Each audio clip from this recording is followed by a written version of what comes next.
కాపునాడు. నమస్తే, సామాజిక న్యాయం కోసం సామాన్యుని స్వరం, మీ కాపునాడు. నేను మీ మహేష్ తుపాకుల.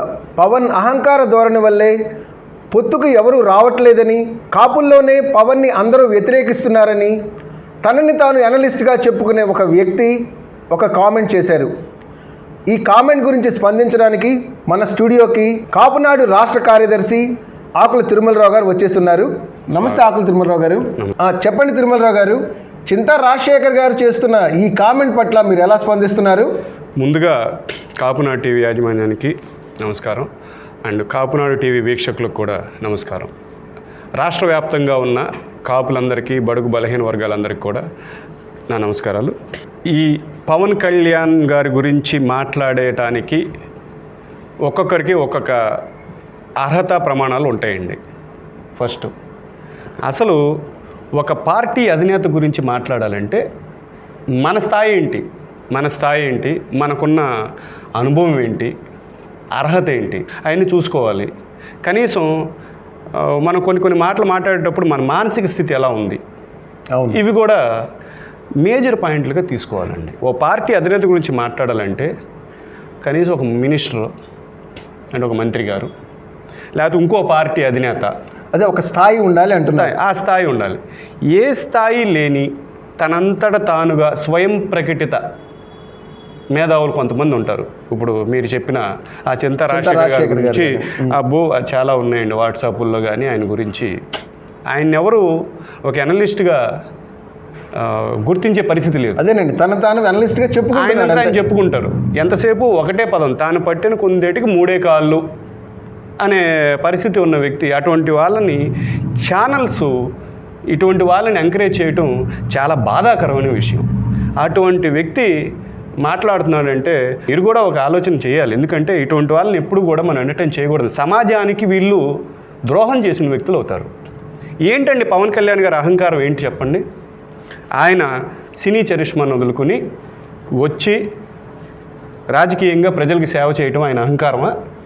తనకున్న వచ్చిన రెమ్యునరేషన్లో సినిమాల్లో యాక్ట్ చేయంగా వచ్చిన కొంత సొమ్మును పట్టుకుని రైతులకి ₹1,00,000 ఇస్తూ వెళ్తున్నారు. అది అహంకారపూరితమా? ఏ రకంగా అహంకారపూరితమని ఈ సదరు, నేను ఎర్నలిస్ట్ అంటున్నానండి. మీకు ఎర్నలిస్ట్ కంటే సంపాదన కోసం, ఎస్ ఎగ్జాక్ట్లీ కరెక్ట్ పాయింట్ పెట్టారు. కేవలం ఎదుటి వాళ్ళు విసిరే ఎంగిలి మెతుకుల కోసం, కుక్క బిస్కెట్ల కోసం ఇటువంటి వ్యక్తులు, అసలు వీళ్ళని అనలిస్టులుగా వీళ్ళ క్వాలిటీస్ ఏంటి, వీళ్ళు ఏం మాట్లాడుతున్నారు, వీళ్ళకి ఏం నాలెడ్జ్ ఉన్నది, వీటిని ఏది క్రెడిటరీగా తీసుకోకుండా ప్రతి వాళ్ళని తీసుకొచ్చి అనలిస్టు. వీళ్ళు ఎవరన్నా వీళ్ళ సొంత జేబులో డబ్బులు ₹1 తీసి ఇదిగో ఈ పేద ప్రజానీకానికి ఇస్తున్నానని చెప్పి వీళ్ళు అనలిస్టులను చెప్పమనండి చూద్దాం. ఈయన మరొక మాట అన్నారండి. ఏమనండి? జనసేన అధినేత పవన్ కళ్యాణ్ గారికి బీజేపీ వాళ్ళు అపాయింట్మెంటే ఇవ్వట్లేదు అన్న మాట చెప్తున్నారు.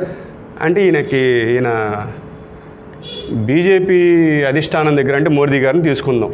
అధినేత అంటే ఆయనే అవుతారు. అవును. మోదీ గారి ఆఫీసులో ఈయన ఏమైనా వాచ్మెన్నా, లేకపోతే ఇంకేదైనా బంట్రోతా, లేకపోతే ఆయన గేట్ కీపరా? ఎవరు వస్తున్నారు, ఎవరు వెళ్తున్నారు చూడటానికి, లేకపోతే అపాయింట్మెంట్ మోడీ గారు ఏమో నేను చెవులో చెప్పారా నేను పవన్ కళ్యాణ్ గారికి అపాయింట్మెంట్ ఇవ్వట్లేదు? ఆయన ఏదో తనని తాను లబ్ధి పొందాలి అన్న విధంగానే ఉన్నాయి తప్ప మరో విధంగా లేవు. ఈయన అపాయింట్మెంట్ ఇవ్వట్లేదు, నేను ఇలా ఫలానా సర్వే ద్వారా తెలుసుకున్నాను ఇలా చెప్తున్నారు. ఏమి సర్వే అండి? ఎవరు ఈయనకి సర్వే ఇచ్చేది? 4 రోజులైందో ఆయన అమిత్ షా గారిని కలిసి వచ్చారు. అవును 4 రోజులు అందరికీ తెలిసింది, పబ్లిసిటీ ఛానల్స్ అన్నీ చెప్పినవి. ఒక పద్ధతి, ఒక మనిషి పొలిటికల్గా ఒక మనిషి ఒకరిని కలవాలంటే ఒక్కొక్క వ్యవహారాన్ని హ్యాండిల్ చేసే వాళ్ళని ఉంటారండి. అది పొలిటికల్గా ఈయనకి ఎందుకు అర్థంగా ఈ అర్నలిస్ట్కి ఎందుకు అర్థంగా తెలియదు. రాజకీయంగా పార్టీలో కొన్ని స్టేజ్లు ఉంటాయి, ఒక్కొక్కరికి ఒక్కొక్క బాధ్యత అప్పచెప్తారు. ఏదన్నా బాధ్యత అప్పచెప్పినప్పుడు ఆ బాధ్యత నిర్వహించేటప్పుడు వాళ్ళని మాత్రమే కలవడం జరుగుతుంది. ఇక్కడ సోమవీర్రాజు గారిని కలిస్తే మోడీని కలిసినట్ట అంటే కాదు. అదే సరే, ఈయన ఇంకొక కామెంట్ చేశారండి. మొన్న వైజాగ్ ఇష్యూలో, అంటే పవన్ కళ్యాణ్ గారి మీద జరిగిన ఈ వైజాగ్ ఇష్యూలో ఆయన పవన్ కళ్యాణ్ గారు అనవసరమైన గొడవ రాద్ధాంతం సృష్టించి ఆర్టికల్ 356 ద్వారా రాష్ట్రపతి పాలన విధించే విధంగా ఆయన ప్రవర్తన ఉంది, అని ఒక చాలా విపరీతమైన వింతైన ఒక కామెంట్ని చేస్తున్నారండి చింతా రాజశేఖర్ గారు. దీని గురించి మీరు ఎలా ఏమని మీ మాటల్లో అన్నారు వింతైన కామెంట్ అండి. నిజమే అది. యాక్చువల్గా ఇటువంటి వ్యక్తులకి పాపం ఆయన ఏజ్ బహుశా మోర్ దాన్ 50 అంత ఉండుంటుందండి. బహుశా ఈయన ఐసైట్ ఎఫెక్ట్ అయి ఉంటుంది. లేకపోతే అక్కడున్న ప్రజానీకాన్ని చూసి ఈయన ఓర్వలేకపోయి ఉంటారు. ఎందుకంటే అక్కడ పవన్ కళ్యాణ్ గారి మీద దాడి జరిగే అవకాశం ఉందని వీడియో సాక్ష్యాలతో సహా బయటపెట్టిన సందర్భంలో పవన్ కళ్యాణ్ గారు ఈ విషయాన్ని అందరికీ తెలియజెప్పారు. ఈ జర్నలిస్ట్కి ఇంతకుముందు కొంత మేధావులు కొంతమందిని కాల్చమని చెప్పారు, కొంతమందిని చెప్పుతో కొట్టమని చెప్పారు. ఇవన్నీ చెప్పిన అటువంటి పదాల్లో ఒక్క పదం ఆయన అక్కడ ఉపయోగిస్తే ఏం జరిగేదండి? అది పవన్ కళ్యాణ్ గారి రాజకీయ పరిపక్వతకి ఒక నిదర్శనం. అవును. ఆయన ఒక్క క్షణం ఇదిగో నాకు ఇంత ఇబ్బంది కలుగుతుందంటే ప్రాణాలు ఇవ్వటానికి కూడా సిద్ధపడే అభిమానులు ఉన్నారు అక్కడ. ఉన్నారండి. అవును. కానీ ఆయన కనీసం మీటింగ్ పెట్టుకోవడానికి అభ్యంతరం పెట్టి ఆయన మీటింగ్ పెట్టుకోనివ్వకపోగా చంద్రబాబు నాయుడు గారు పరామర్శించడానికి వస్తే చంద్రబాబు నాయుడు గారు కీ ఇస్తే ఆడే బొమ్మ పవన్ కళ్యాణ్ అనే చాలా విపరీతమైన వ్యాఖ్య చేశాడండి ఈయన. అవును, సరే, పవన్ కళ్యాణ్ గారు చంద్రబాబు గారు కీ ఇస్తే బొమ్మ అనుకుందాం, కాసేపు ఆ మాటకు అనుకుందాం ఆయన సంతృప్తి గురించి. ఈయన ఎవరికి ఇస్తే ఆడుతున్నాడండి? ఈయన సన్నిహితులు ఎవరున్నో ఈయనకి ఇంత నాలెడ్జ్ లేదండి. నాకు తెలిసి ఈయన హిస్టరీ గురించి చెప్పాలని చాలా ఉంది, ఈయనకి అంత నాలెడ్జ్ లేదు. ఈయన తన సన్నిహితుడు ఒక న్యాయవాది, ఆయన కొంచెం ఎక్స్పీరియన్స్ ఉంది, పొలిటికల్గా కూడా కొంచెం నాలెడ్జ్ ఉంది. ఆయన దగ్గర వచ్చే ఇంపార్టెంట్ ఇన్ఫర్మేషన్ లేకపోతే ఆయన ఎలా మాట్లాడాలి ఏంటనంటే అప్పుడు ఆ ఇన్ఫర్మేషన్ అంతా గ్యాదర్ చేసుకుని 1-4 సార్లు చదువుకుని అది మాట్లాడుతూ ఉంటాడు. అది ఒక పద్ధతి. అదే కీ ఇచ్చే పరిస్థితి అనుకుంటే 2014 తర్వాత చంద్రబాబు గారు ఎమ్మెల్సీగా పంపించి ఉండొచ్చు. సెంట్రల్ గవర్నమెంట్లో ఓ పోస్ట్ కూడా ఆల్రెడీ అడిగారు. సెంట్రల్ గవర్నమెంట్లో అదే మోడీ గారు అప్పుడే అడిగారు, నీకు ఒక పదవి ఇస్తాను పవన్ కళ్యాణ్ గారు చెప్పడం జరిగింది కదా. దాన్ని బట్టి అర్థమవుతుంది కదా కీ ఇచ్చారా, కీ ఇస్తున్నాడా అని చెప్పేసి. కీ పవన్ కళ్యాణ్ గారు ఇక్కడ ఆయన తప్పు చెప్పాడు. ఆయనకి అదే నేను అంటున్నాను, అతనికి ఎనలైజ్ చేయటం రాదు, పొలిటికల్గా అతనికి ఎనలైజ్ చేయటం రాదు. 2014లో పవన్ కళ్యాణ్ గారు కీ తిప్పితేనే ప్రభుత్వం వచ్చింది అక్కడ.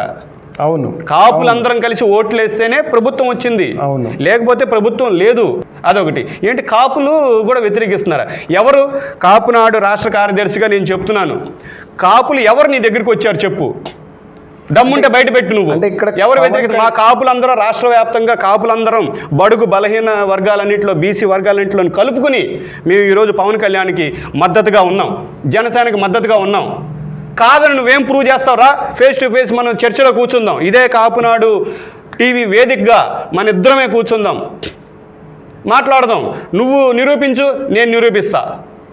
నేను నిరూపించక్కర్లేదు, ఎందుకంటే మేమందరం మానసికంగా సిద్ధపడిపోయి ఉన్నాం. అవును, రాష్ట్ర వ్యాప్తంగా కాదు, 2 తెలుగు రాష్ట్రాల్లో ఉన్న కాపులందరూ కలిసి, లేదు ఇతర దేశాల్లో ఉన్న కాపులు రేపు 2024లో 50,000 రూపాయలు ఫ్లైట్ టికెట్ పెట్టుకుని వచ్చి మరి జనసేనకు ఓట్లు వేసే కాపులు ఉన్నారు.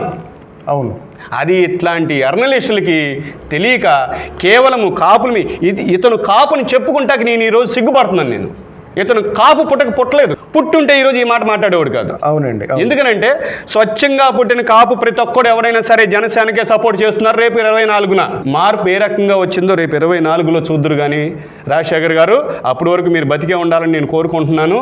మీరు వినాలి, ఎందుకంటే మీరు మాట్లాడే మాటలు మీ వాయిస్కి మీకున్న బీపీకి మీకున్న మానసిక చూస్తుంటే మీరు అనారోగ్యం పాలయ్యారేమో. జాగ్రత్త అండి, ఆరోగ్యం జాగ్రత్త. ఈ విషయాన్ని మీకు టీవీ ముఖంగానే చెప్తున్నారు. అయితే ఇక్కడ ఇంకొక విషయం అండి, చెప్పండి. ఆయన ఫండ్స్ కి లెక్క చెప్పమని అడుగుతున్నారని అంటున్నారు. ఇది ఫారినర్స్ వచ్చే ఫండ్స్ కి ఫారినర్స్ నుంచి వచ్చే ఫండ్సే కానీ ఎవరు బాబు నిన్ను అడిగింది? ఏ ఫారినరు, ఏ ఫారిన్ లో ఉన్న ఏ పవన్ కళ్యాణ్ అభిమాని నిన్ను అడిగాడు లెక్క చెప్పమని? రా, నేను మళ్ళీ ఛాలెంజ్ చేస్తున్నాను, రా వేదిక రా, కాపునాడు టీవీ వేదికగా విజయవాడలో కాపునాడు టీవీ స్టూడియోలో కూర్చుందాం, లైవ్ ఇద్దాం. ఆకుల తిరుమలరావు గారు, ఇదండి ఆకుల తిరుమలరావు గారు చెప్పేది ఏంటంటే ఎర్నలిస్టు పేర్లతో చెప్పే కామెంట్లని నమ్మి మీరు అపోహల్లో పడి ఇబ్బందులు పడొద్దని ఆయన స్పష్టంగా చెప్తున్నారు. థ్యాంక్ యూ మహేష్ గారు. థ్యాంక్ యూ అండి. Please subscribe our channel.